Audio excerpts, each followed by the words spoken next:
اور میں جو آپ سے اوورسیز پاکستانیز آپ سے جو میں نے امید لگائی ہے وہ یہ کہ آپ نے اپنے پولیٹیشنز کو، کیونکہ اگر کسی کو بھی وہاں انہوں نے پتہ نہیں چلنا چاہیے پاکستان کی جو نیوز ہے، باہر نکلنے نہیں دی کہ یہ ہوا کیا پاکستان سے. وہاں باہر بتایا جی عمران خان بڑا ان پاپولر ہو گیا تھا لیکن جی اس کو گرا دیا.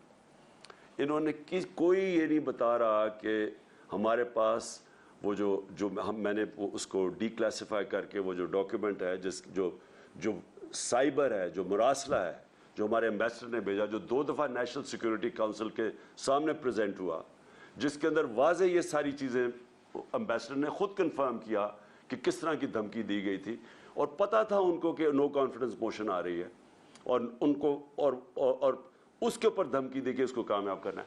تو اب تو کلیئر ہو گیا سب کچھ. اب تو ان کو بھی ماننا پڑا کہ جناب وہ سارا کچھ اوتھینٹک ہے، لیکن باہر نہیں پتا، آپ کے یورپ میں نہیں پتا، انگلینڈ میں نہیں پتا، انہوں نے سپریس کیا ہوا ہے. وہ بھی ان کی بھی میڈیا ان کی اسٹیٹ پالیسیز کے ساتھ رہتے ہیں، اور انہوں نے کہا ہوگا کہ یہ بھی ہمارے نیشنل انٹرسٹ میں. لیکن آپ کو کم از کم یہ پوچھنا چاہیے اپنے پولیٹیشین سے، لوگوں کو لکھنا چاہیے، لیٹر لکھنا چاہیے کہ یہ جو ہوا ہے یہ کیا یہ آپ الاؤ کریں گے اپنے ملک میں؟ کیا ہندوستان میں یہ آپ کریں گے؟ یہ ایک 22 کروڑ لوگوں کے ملک میں یہ جو انہوں نے کیا ہے، کم از کم آپ کو letter to the editors campaign, اب تو سوشل میڈیا کیمپین آپ کر سکتے ہیں.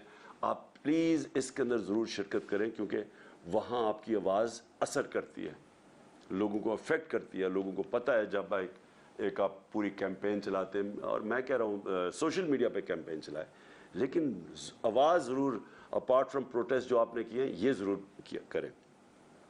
دوسری چیز ہم نے تو یہ ایکسیپٹ کبھی نہیں کرنا. میں نے ابھی جلسے کر رہا ہوں، لیکن میں انشاءاللہ 20 تاریخ کے بعد کال دوں گا اسلام آباد کی، اور میں یہ میری 26 سال کی پبلک ڈیلنگ کے اندر یہ میرا تجربہ ہے کہ کبھی پاکستان کی تاریخ میں اتنی بڑی پبلک نہیں نکلے گی جو انشاءاللہ اسلام آباد پہنچے.